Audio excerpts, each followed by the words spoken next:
राधे दोस्तों, कैसे हैं आप सब। उम्मीद है अच्छे होंगे। मैं भी बहुत बढ़िया हूँ दोस्तों। अभी आपकी क्लास बहुत डिस्टर्ब चल रही थी, लेकिन एग्ज़ाम हमारे उतने ही पास आता जा रहा है।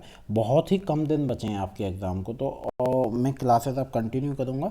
और आप अभी इन वीडियोस को प्लेलिस्ट में जाके, बहुत सारी वीडियोस हैं उनको जाके ज़रूर देखो। ये वीडियो आपको बहुत हेल्प करेंगी। ये पेपर 1 की हैं, ठीक है। तो आपका पेपर 2 जो भी हो तो उसकी भी वीडियो अब आपकी आने लगेगी। तो ये क्वेश्चंस हैं, थ्योरी की वीडियो भी मैं डाल दूंगा।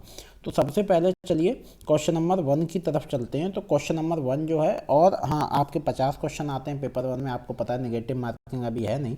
और जिन लोगों ने चैनल को सब्सक्राइब नहीं किया तो एक बार चैनल को सब्सक्राइब जरूर कर लें और वीडियो को लास्ट तक जरूर देखें दोस्तों। तो सबसे पहले चलते हैं पहले क्वेश्चन की ओर। तो आपका जो पहला क्वेश्चन है वो है, निम्नलिखित में से किसके संवर्धन में शिक्षण कार्य प्रशिक्षण और अनुबंधन से भिन्न है।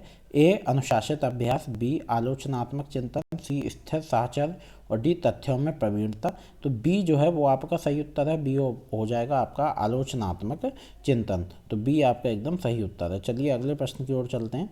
निम्नलिखित शिक्षण विधियों के आलोक स्पेक्ट्रम में किन विधियों को संवाद परक माना जाता है। प्रयोगशाला कार्य, प्रदर्शन, अनुशिक्षण, समूह चर्चा, परियोजना, प्रोजेक्ट कार्य। तो आपके विकल्प दिए हुए हैं। तो हमसे जो गलती होती है, हमें सही उत्तर पता है लेकिन हमें एक ही याद है, और हमसे जो गलती होती है वो ज़्यादातर यही होती है विकल्प को चुनने में। तो निम्नलिखित विकल्पों में से सही उत्तर को चुनिए। तो आपके सी और डी जो हैं वो एकदम सही उत्तर हैं, अनुशिक्षण और समूह चर्चा। तो इस हिसाब से आपका ए विकल्प जो है वो एकदम सही उत्तर हो जाएगा। अब आती है अगले प्रश्न की ओर चलते हैं। तो हम बहुत जल्दी इसमें सिर्फ 15 प्रश्न मैं आपको कराऊंगा, बाकी प्रश्न अगले वीडियो में कराऊंगा। तो जल्दी से जल्दी हम इन प्रश्नों को कवर करने की कोशिश करते हैं ताकि हमारा समय भी बहुत बच सके। निम्नलिखित में से महत्वपूर्ण व्यवहारों की उन विशेषताओं की पहचान कीजिए जो शिक्षण और प्रभावशाली बनाने में योगदान देते हैं। ए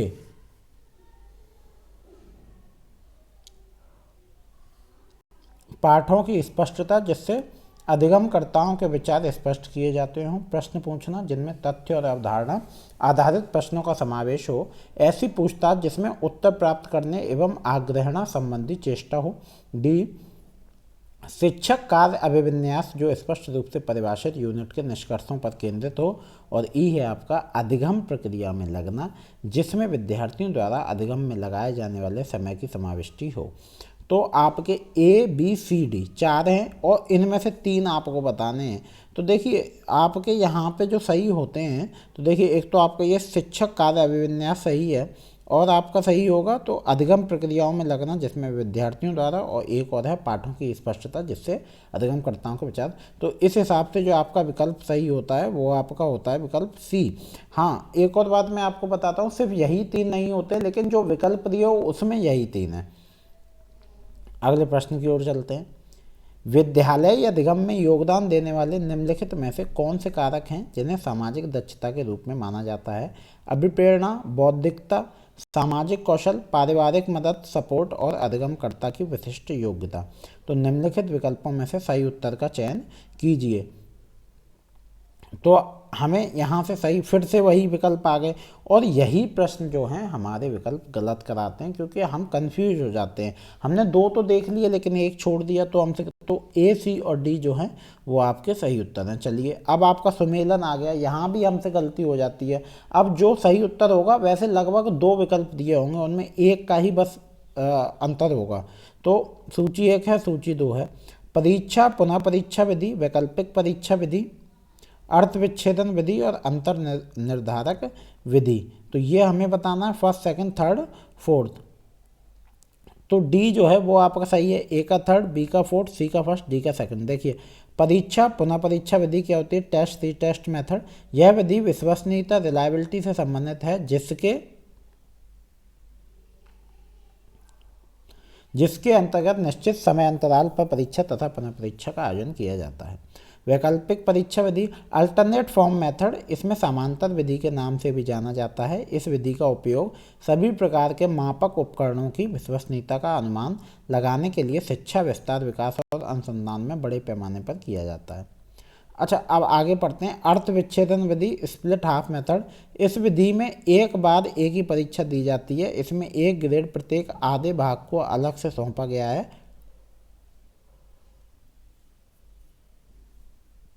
और प्रत्येक आधे भाग से ग्रेड की तुलना की जाती है। निम्नलिखित में से कौन सा शोध हस्तक्षेप आधारित, चक्रीय प्रकृति और सुधार केंद्रित है? व्यष्टि अध्ययन शोध, सर्वेक्षण शोध, प्रयोगात्मक शोध और क्रियात्मक शोध। तो डी जो है वो आपका सही उत्तर है, डी है क्रियात्मक शोध। किसी शोध परियोजना में उचित प्रचालित परीक्षा का उपयोग करते हुए शोधकर्ता को निराकरणीय परिकल्पना को निरस्त करने के लिए साक्ष्य प्राप्त हो जाते हैं। ऐसा करने से किस प्रकार की त्रुटि होने की संभावना होती है? अल्फा त्रुटि, बीटा त्रुटि, दोनों अल्फा और बीटा, और ना तो अल्फा और ना ही बीटा। तो आपकी अल्फा मिस्टेक जो होती है, अल्फा त्रुटि जो है होती है वो हो सकती है। चलिए, कॉलेज विश्वविद्यालय का कोई अध्यापक किसी बड़ी परियोजना में अपने मुख्य शोध परिकल्पना के परीक्षण की योजना बनाता है तो इस संबंध में निम्नलिखित में से किन कथनों को संगतपूर्ण माना जा सकता है? मुख्य शोध परिकल्पना में चरों के बीच संबंधों का स्पष्ट रूप से उल्लेख होना चाहिए। शोध परिकल्पना में विभेदक प्रभावों या संबंधों का निष्कर्ष निकालने का उद्देश्य होना चाहिए। निराकरणीय परिकल्पना पहले से ही निर्धारित होनी चाहिए। मुख्य शोध परिकल्पना के परीक्षण हेतु प्रत्यक्ष सहायता उपलब्ध है। शोध परिकल्पना पर निराकरणीय परिकल्पना के परिमाण का निर्धारण कर अप्रत्यक्ष रूप से अंतिम निर्णय पर पहुंचा जा सकता है। तो निम्नलिखित में से सही उत्तर का चयन कीजिए। केवल ए बी सी, केवल बी सी डी, केवल ए बी और ई जो है वो आपका सही उत्तर है। चलिए अगले प्रश्न की ओर चलते हैं।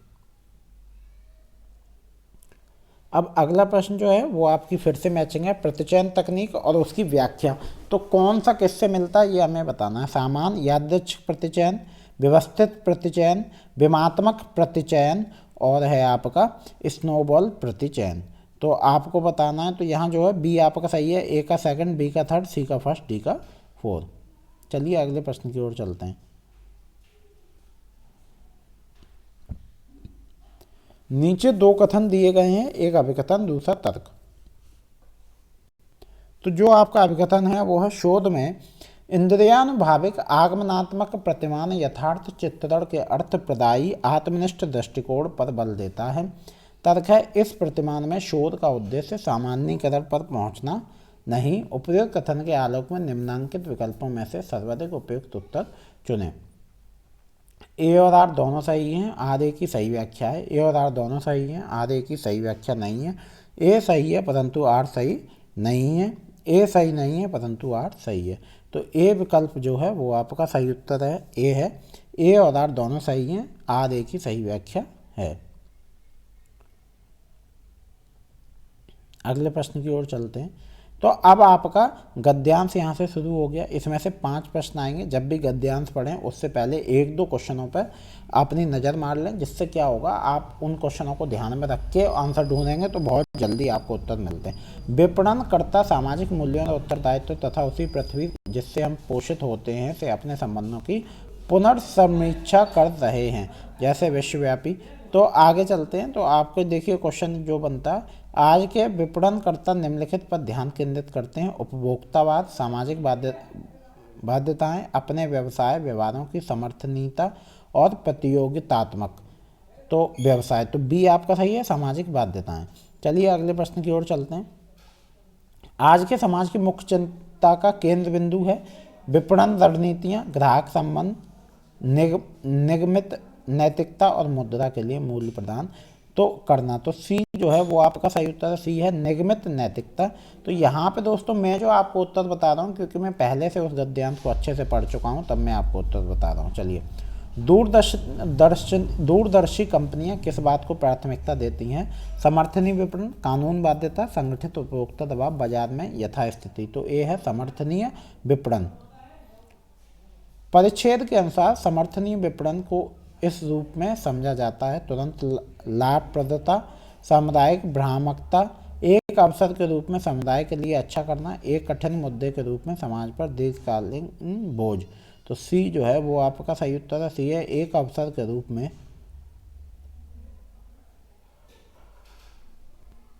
समुदाय के लिए अच्छा करना। संवेदनशील पूंजीवाद में समाविष्ट है सामाजिक मांगों की उपेक्षा कर लाभ कमाना, नागरिक भावनाओं से परिपूर्ण होना,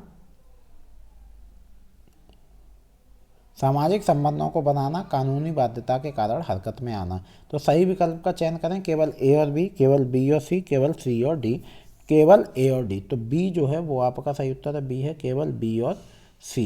तो यहाँ पे आपके दोस्तों पूरे 15 प्रश्न होते हैं। अगर बाकी प्रश्न मैं आपको अगले वीडियो में कराऊंगा। उम्मीद है दोस्तों एक और प्रश्न चलो मैं हम कर लेते हैं। कक्षीय संप्रेषण में चयन के भाग की अवधारणा का निर्धारण निम्न में से संबंधित प्रतिफल की अपेक्षा द्वारा किया जाता है। आवश्यक प्रयास, आवश्यक समीक्षा, आवश्यक समकक्षी दबाव, आवश्यक समयांतर। तो आवश्यक प्रयास जो है वो आपका सही उत्तर है। यहाँ पे दोस्तों मैंने आपको 16 प्रश्न कराए हैं, बाकी हम अगली वीडियो में करते हैं। उम्मीद है दोस्तों वीडियो आपको अच्छी लगी हो। चैनल को सब्सक्राइब जरूर कर लें। मिलते हैं अगली वीडियो में। राधे राधे, धन्यवाद।